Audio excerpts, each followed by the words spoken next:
Notre histoire débute en 1925 à la gare Montparnasse, dans un couloir venteux et très fréquenté.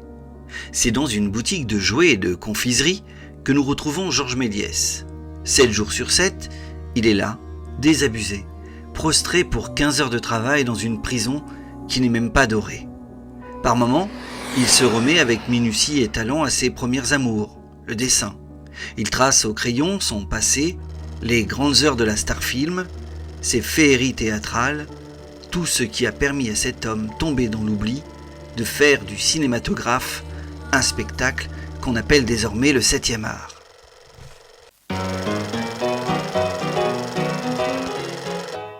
Georges Méliès est né artiste dans une famille de fabricants de chaussures. Il est le benjamin d'une fratrie de 4 garçons.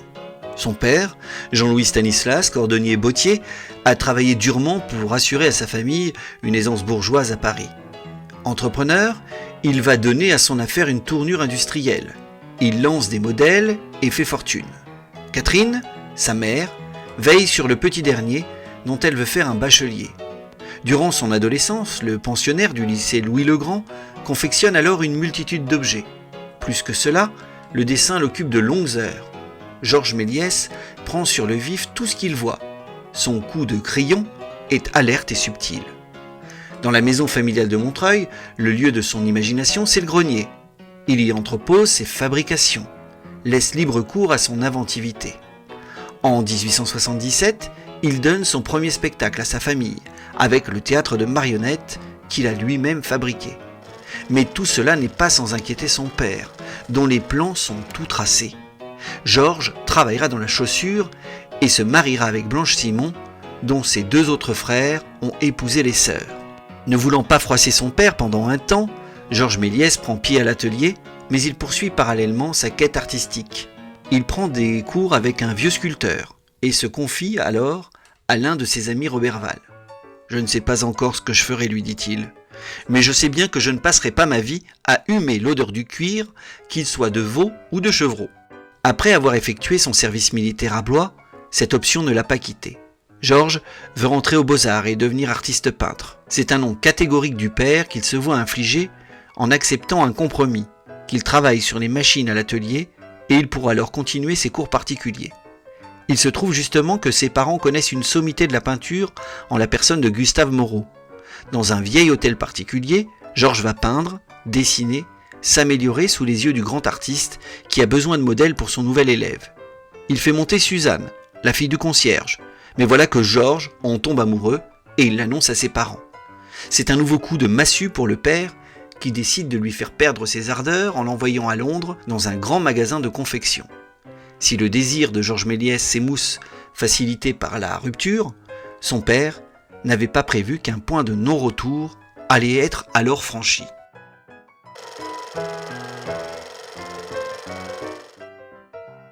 Pas le temps pour Georges pour se laisser aller au chagrin. Le jeune homme est avide de découvertes et pour cela, un lieu l'intrigue dans la capitale londonienne, l'Egyptian Hall, un théâtre d'illusions réputé, tenu par John Neville Maskelyne et qui attire des magiciens célèbres comme David Devant. Méliès se passionne pour les tours du prestidigitateur et celui-ci lui demande de travailler pour lui en confectionnant des décors faits de chiffon et de carton. Méliès est habile de ses mains et le magicien, content de son travail, lui propose de lui enseigner la magie. Georges Méliès n'en attendait pas tant. Il vient de mettre pour la première fois le pied dans l'univers du spectacle. Consécration suprême, comme il est très doué, un soir, on le laisse se produire devant le public qui l'applaudit. Plusieurs salons londoniens lui ouvrent alors leurs portes. Mais Georges doit assez vite repartir en France et revenir dans l'industrie de la chaussure, ce qui satisfait pour un temps son père. En fait, Georges Méliès s'intéresse à la fabrication et au fonctionnement des machines. Mais il a plus d'une idée derrière la tête, qui sont loin de la bottine. Cette fois-ci, dans le grenier de la rue Taylor, il développe ses talents de prestidigitateur. Mais le poteau rose est une nouvelle fois découvert. Et ni son mariage avec Eugénie Génin en 1885, ni l'autorité paternelle ne le détourneront de son chemin. Il veut créer, trouver des trucs, surprendre et éblouir. Et il présente des numéros à la Galerie Vivienne et aussi dans le cabinet fantastique du musée Grévin. Georges est avide de liberté, mais il a encore ses parts dans l'entreprise familiale. Qu'à cela ne tienne, il suffit de les vendre. Et il se trouve qu'une opportunité se présente à lui en 1888. La veuve de l'un des fils du célèbre magicien Houdin laisse le bail du théâtre. Avec les 500 000 francs acquis en vendant ses parts à ses frères, Georges Méliès peut le reprendre avec les décors, les automates et la troupe. Alors qu'il vient tout juste de devenir papa d'une petite Georgette, il se métamorphose en directeur d'un théâtre, d'un lieu où l'on vend du rêve. Mais l'affaire n'est pas aussi simple qu'elle n'y paraît. Sur le plan matériel, c'est un gouffre. Le loyer est cher, la salle est vétuste et les travaux apparaissent importants. Mais Georges Méliès ne se décourage pas. Il rafraîchit, invente, innove. Il cherche le truc qui lui permettra de faire venir le public en grand nombre. Son théâtre devient pour un temps support de la cause anti-boulangiste. Et Georges Méliès contribue alors au journal satirique La Griffe, où il devient caricaturiste sous le pseudonyme de Géosmile. Les numéros vont se succéder au théâtre et la réputation est à la hauteur des succès. On se rue pour assister aux pages mystérieux, aux décapités récalcitrants ou encore aux nains jaunes. Des magiciens s'y succèdent, comme Harmington ou Dupéré. Georges Méliès est à l'affût de toute nouveauté. Il met au point des techniques révolutionnaires. Il monte des féeries théâtrales, crée des pantomimes fantastiques. Georges Méliès va aller plus loin. Conscient des difficultés rencontrées par les magiciens itinérants, il veut devenir leur porte-parole et crée en 1891 l'Académie de prestidigitation. Dans les années 1890, il devient le premier illusionniste de Paris. Il a sorti la magie du charlatanisme et en a fait un art noble. Le budget n'est pas toujours au beau fixe. Georges Méliès est généreux et il dépense sans compter, car c'est la création qui l'anime et non l'appât du gain. Il continue sa quête personnelle et pressent que derrière la photographie animée, ses illusions pourront prendre une nouvelle ampleur. Pour Georges Méliès, les nouvelles expériences suscitent son engouement. Et il se trouve qu'en 3 ans, le directeur du théâtre Houdin va aller d'étonnement en étonnement, tout en essayant de prendre les devants. Le 28 octobre 1892, il est au musée Grévin, au théâtre optique d'Émile Reynaud, où sont projetées des pantomimes lumineuses. Les personnages paraissent prendre vie. L'illusion du mouvement sur une bande fixe impressionne. Georges Méliès sait qu'il va bientôt devoir mettre aux oubliettes sa lanterne magique, celle qui projette des photographies coloriées dans son théâtre. Il veut en savoir plus, s'intéresse des avancées d'Ellison, des progrès en matière de pellicule comme celle de l'américain Eastman. En mai 1894, il découvre le kinétoscope d'Edison, mais se relevant de la lunette de l'appareil, il doute de sa viabilité, le spectacle étant prisonnier dans la caisse. Mais pour Georges Méliès, le vrai moment qui va changer toute sa vie se passe lors de la séance historique du 28 décembre 1895, la première publique du cinématographe. Au 14 boulevard des Capucines, dans le salon indien du Grand Café, 33 personnes sont présentes, dont Gabriel Thomas du musée Grévin, Allemande des Folies Bergères ou encore Georges Méliès pour le théâtre Houdin. La séance va durer une demi-heure et 12 films vont être présentés. Après quelques photographies mobiles projetées, succède la sortie des ateliers Lumière. L'excitation est à son comble. Georges Méliès veut acheter l'invention, mais les Lumières souhaitent en faire eux-mêmes l'exploitation. Comme toujours, Georges Méliès n'est pas sans ressources et sans idées. Son enthousiasme dépasse les frontières, déplace les montagnes. Il se rend à Londres, dans le magasin de Robert Paul. Celui-ci lui vend le théatographe, appareil de projection moins simple que celui des Lumières, mais Georges pense déjà que ce n'est qu'un pis-aller par rapport à celui qu'il réalisera lui-même. Entre-temps, le cinématographe prend son essor. Ce sont 2500 à 3000 personnes qui se rendent chaque jour au Grand Café pour assister à la projection des Frères Lumière, la publicité, les comptes rendus de la presse aidant. Dès avril 1896, ne voulant pas louper le coche, Méliès projette des vues animées. Mais il veut aller plus loin, transformer le cinématographe en spectacle, le cinéma en art. Il modifie son appareil, le transforme en caméra. Un assistant qui va devenir bien vite un précieux adjoint, Lucien Relos, est à la manœuvre. L'objet s'appellera le kinétographe. Le voilà prêt à tourner ses premiers films. Avec sa famille, Georgette sa fille, Gaston son frère, il va immortaliser une partie de cartes. Le scénario est improvisé. Lucien Relos, Georges et Gaston Méliès jouent à la manille. C'est le premier film de Georges Méliès. Il dure moins d'1 minute et il est long de 17 mètres. Méliès est en transe. Il reste de la pellicule. Il ne faut rien gâcher et saisir sur le vif la réalité. Georges Méliès s'habille pour un tour de prestidigitation. Puis, il fait filmer le fils de Gaston qui passe avec sa bicyclette. Ensuite, c'est au tour du jardinier qui brûle les herbes au fond de la propriété d'en faire les frais à son insu. Mais comme toujours, Méliès ne se satisfait pas de l'étroitesse de son jardin de Montreuil. Il veut filmer la vie quotidienne, les bateaux-mouches, le bois de Boulogne, la foule sur la place du Théâtre Français. En 1896, il ne tournera pas moins de 80 films.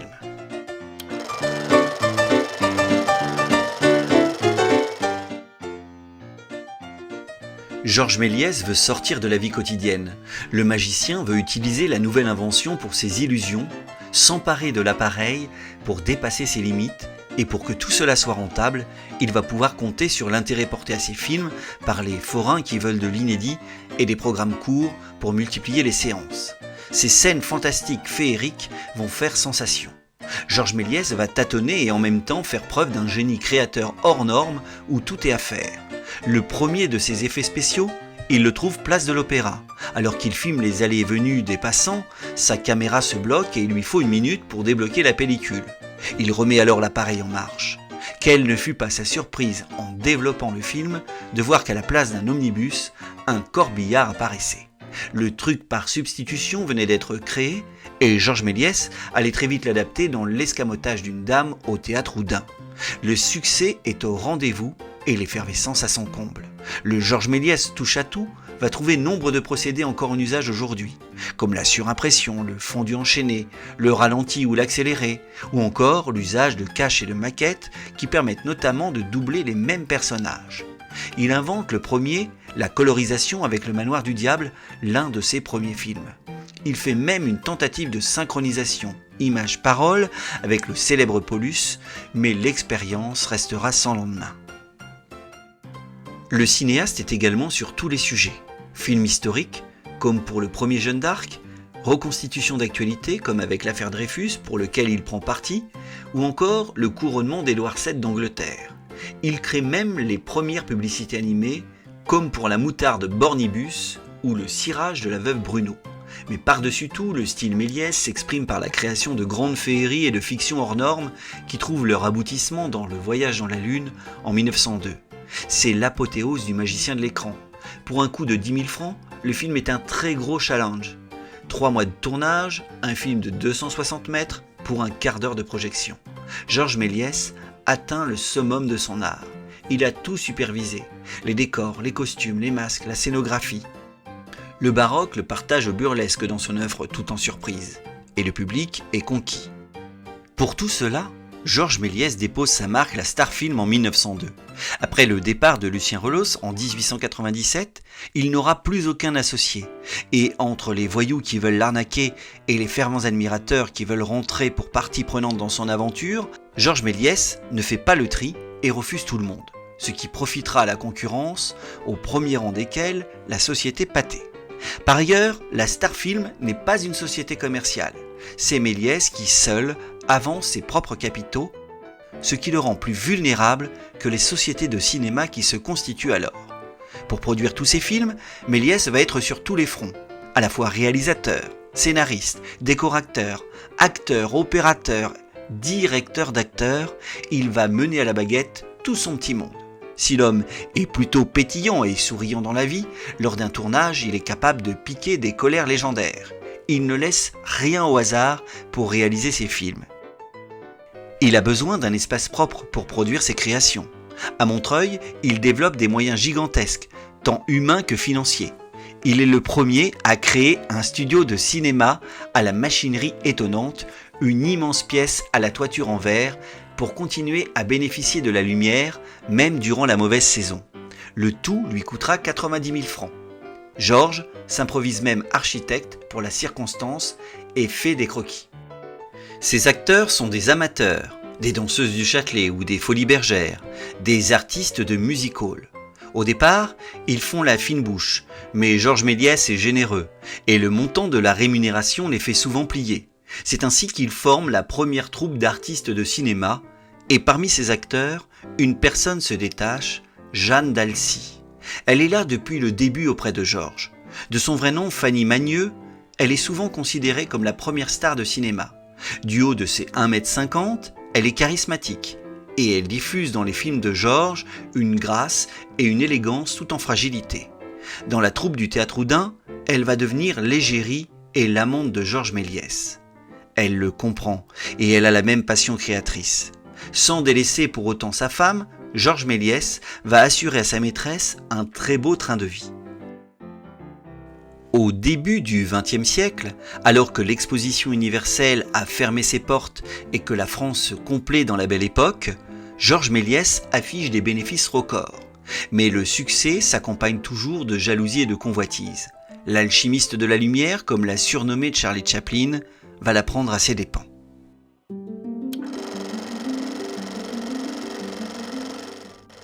Nous sommes en 1923. Georges Méliès a vieilli et il a toujours l'envie créatrice chevillée au corps. Mais il est ruiné, acculé et doit vendre sa propriété de Montreuil, ses studios désaffectés. Peu de temps auparavant, il a été exproprié du Théâtre Oudin. Il ne lui reste que ses négatifs de films, mais il décide de les brûler dans un excès de rage. L'industrie cinématographique et le temps ont eu raison de lui. En 20 ans, de 1903 à 1923, l'univers qu'il a pas à pas construit s'est peu à peu défait. Georges Méliès est resté un artiste et il a nié la dimension industrielle du cinéma qui se développait alors, un peu par orgueil, pour rester maître chez lui. Progressivement, ses films sont de plus en plus chers. Comparés à ceux de la Gaumont ou de Pathé, les premiers groupes français qui construisent ateliers de studio et financent des films avec des coûts de revient moindres. Bientôt, les mêmes financeront la construction de salles de cinéma et s'assureront de la distribution des films. Parallèlement à tout cela, un autre cinéma apparaît. Il est tourné en plein air et ce sont des fictions tirées du temps présent qui ne vont pas avec les toiles peintes et les décors en contreplaqué de Méliès. Les spectateurs américains, surtout, veulent des films de guerre, d'aventure et d'amour. Par-dessus tout, jusqu'en 1911, comme il n'y a aucun contrôle sur la propriété en matière de création, les films de Méliès sont allègrement plagiés, notamment par les frères Pathé.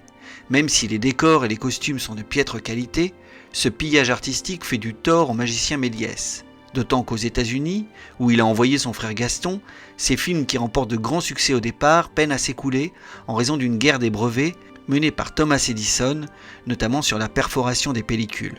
Et l'affaire prend très vite une tournure judiciaire. L'argent commence à manquer peu à peu, surtout à partir de 1907.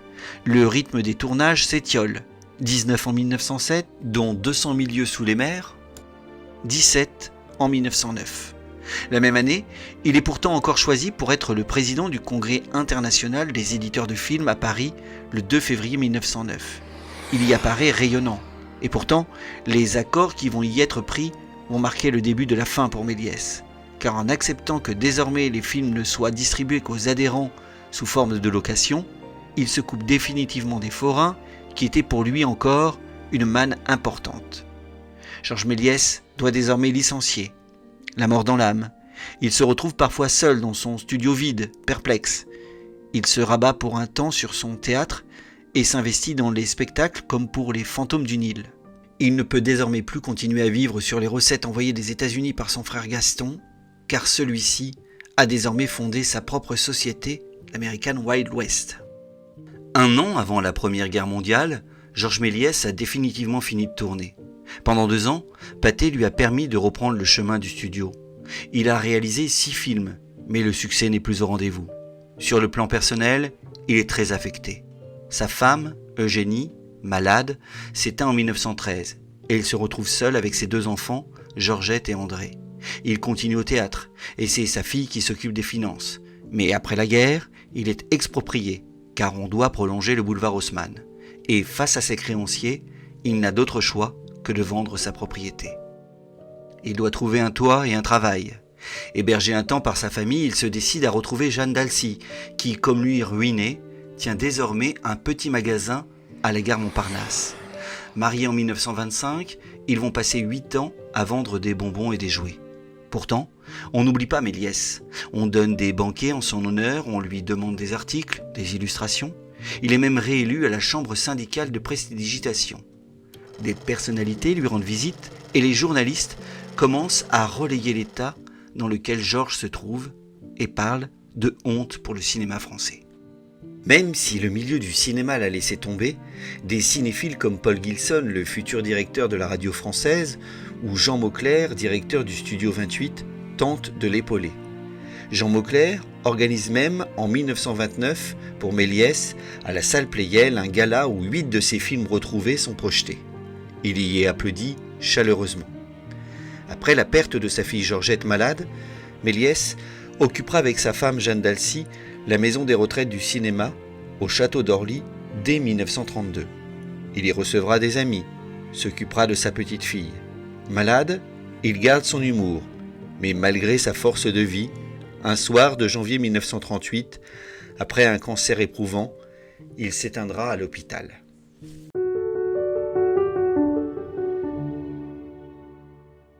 Parmi les amis de Georges Méliès à la fin de sa vie, on trouve Henri Langlois et Georges Franju, les fondateurs de la Cinémathèque française. Ils vont travailler d'arrache-pied pour mettre en avant le génie du magicien de la lumière, le réhabiliter auprès de ses pairs. Peu de temps avant de mourir, Georges les avait reçus à l'hôpital et dans un dernier clin d'œil à la vie, en leur montrant l'un de ses derniers dessins, celui d'une bouteille de champagne, il leur dit « Riez mes amis, riez avec moi, riez pour moi, car je rêve vos rêves ».